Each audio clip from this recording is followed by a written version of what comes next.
Narrativas do Antropoceno, um espaço destinado à difusão e ao debate de questões como crítica literária em tempos de crise ambiental e climática, literatura e direito à vida, cultura dos povos indígenas, gênero, raça e meio ambiente, pós-colonialismo, direito ambiental, ecocrítica do cinema, do teatro e da música, teoria do discurso, política cultural, ecologia e socioambientalismo.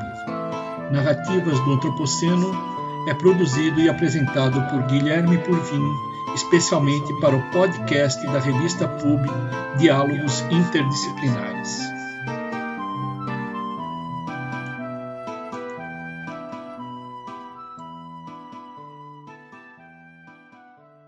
No dia 29 de dezembro de 2021, foi sancionada a Lei 14.285, modificando o Código Florestal e a Lei 6766/79, mais conhecida como Lei de Uso e Parcelamento do Solo Urbano.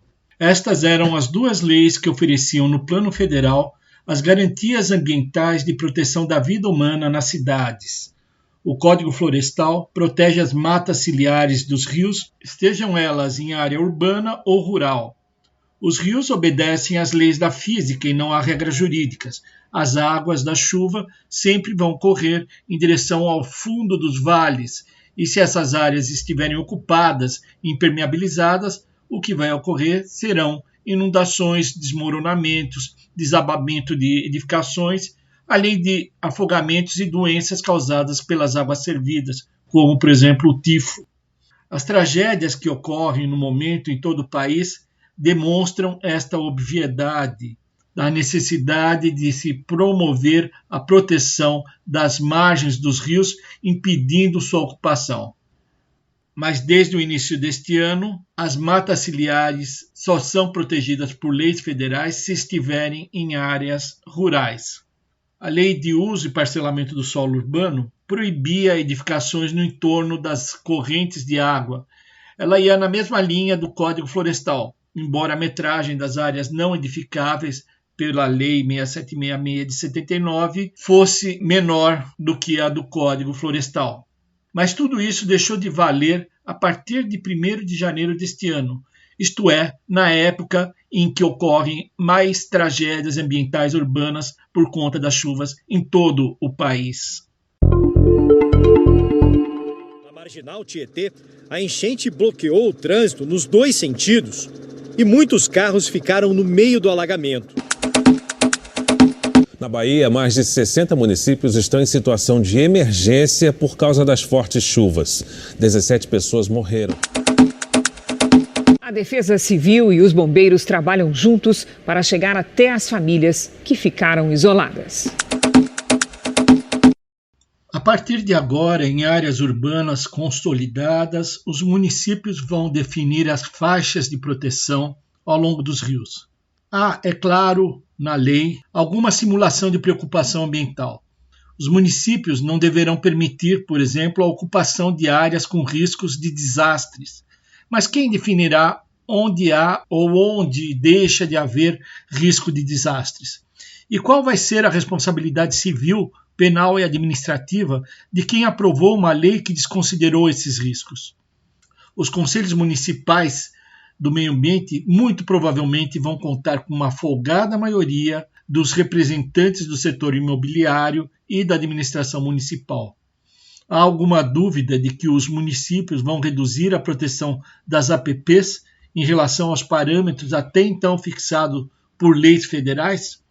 A bancada ruralista, na verdade, é a bancada do lucro a qualquer preço, é a porta-voz da especulação imobiliária.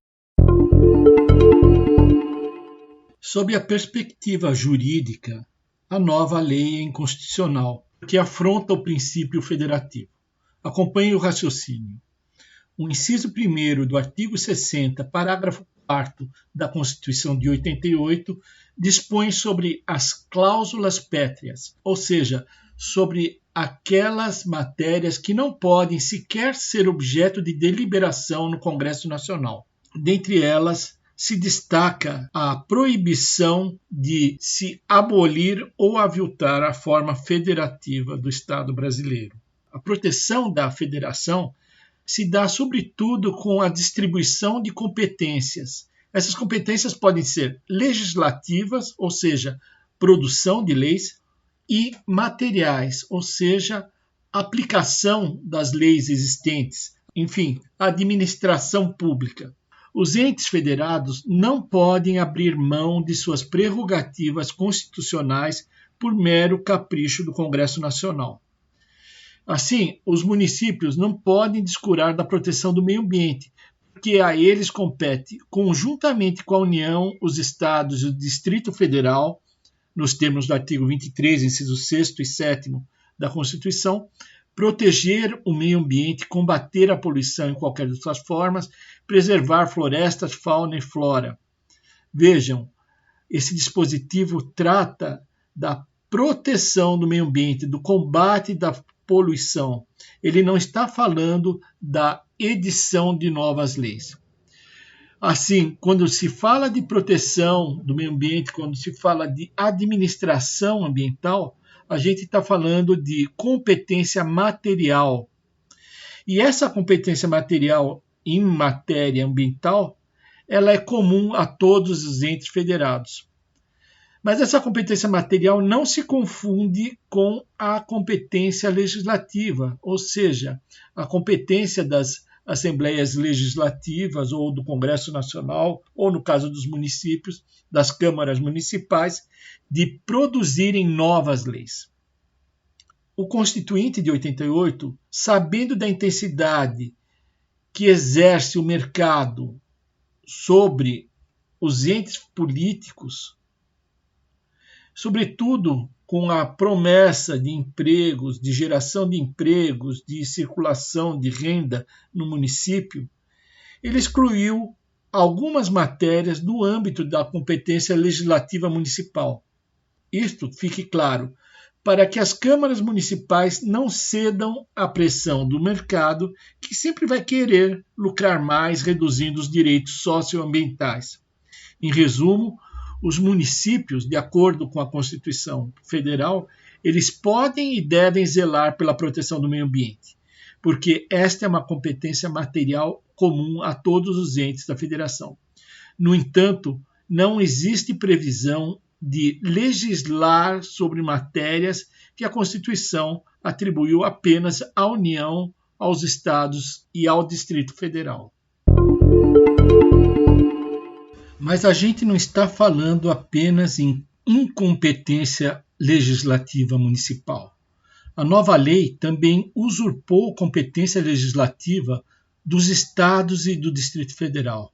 É que não existe no Brasil rios de domínio municipal, mesmo se a sua nascente e foz estejam no perímetro do próprio município. Estes rios são bens estaduais, de acordo com o artigo 26, inciso 1º da Constituição Federal. E o artigo 31 do Código de Águas deixa claro que pertencem aos estados os terrenos reservados às margens das correntes e lagos navegáveis, se não forem de domínio federal. Neste caso, essas margens, que são matas ciliares, ou deveriam ser matas ciliares, elas vão ser protegidas não pela lei federal, mas por leis que os estados venham a estabelecer. Até mesmo sob o prisma patrimonial e imobiliário, a nova lei federal está maculada pela inconstitucionalidade. Ainda que o Congresso Nacional pudesse abrir mão de sua competência legislativa ambiental, não pode, mas vamos trabalhar com a hipótese de que poderia. Uma vez que deixa de promover a proteção federal das margens dos rios nas cidades, essa competência legislativa torna-se plena para as assembleias legislativas dos Estados federados. Trata-se aqui de uma violação do princípio federativo, já que o Congresso Nacional conferiu para os municípios a atribuição de dar uma destinação que achasse mais adequada a bens que seriam de domínio estadual, a matéria que seria tratada pelos Estados federados. A responsabilidade política por tragédias como as que vêm ocorrendo na Bahia, em Minas Gerais, em São Paulo, em praticamente todos os estados brasileiros, é dos congressistas e do presidente da República. Eles é que deram essa nova fatia à banda podre do mercado imobiliário, que nunca se preocupou com a vida e a saúde da população brasileira.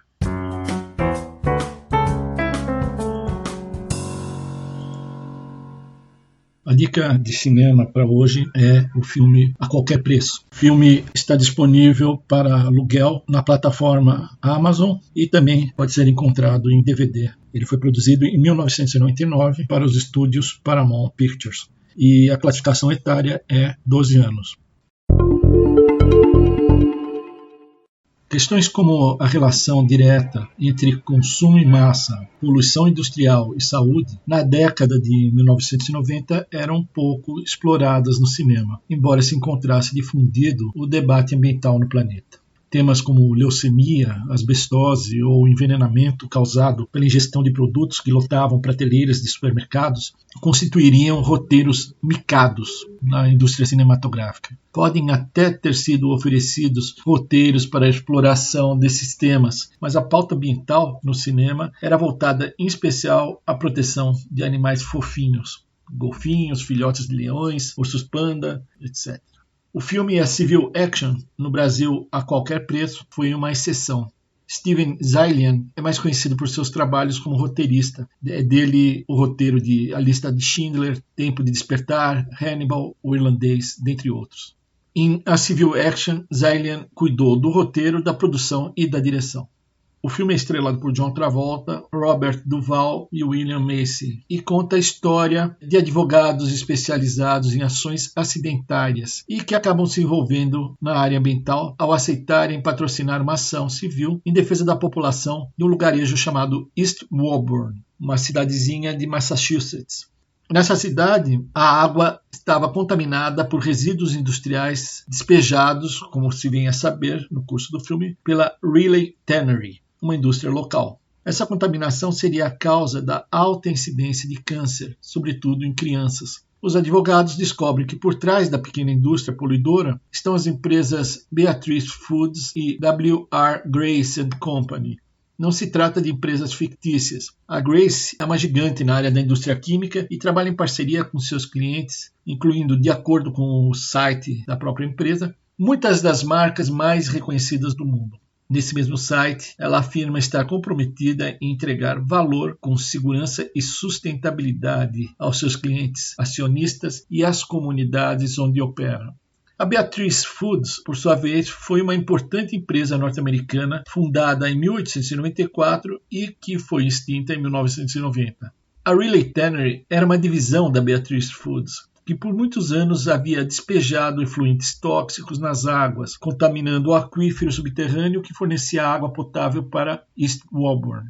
No filme, depois de ser absolvida da acusação de responsabilidade pela contaminação, com base em novas evidências apresentadas pela Environmental Protection Agency, EPA, a decisão é revertida e ambas as empresas são condenadas.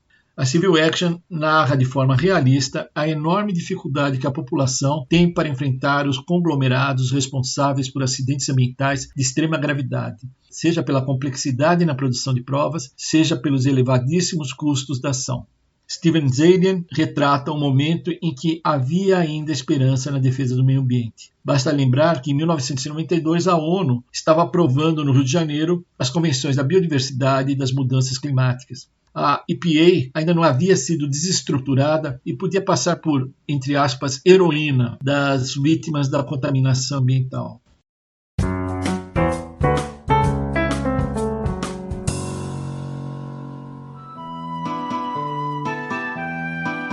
Narrativas do Antropoceno é um podcast criado, produzido e apresentado por Guilherme Porfim, especialmente para a revista Pub. Conheça o blog da revista Pub acessando www.revista-pub.org.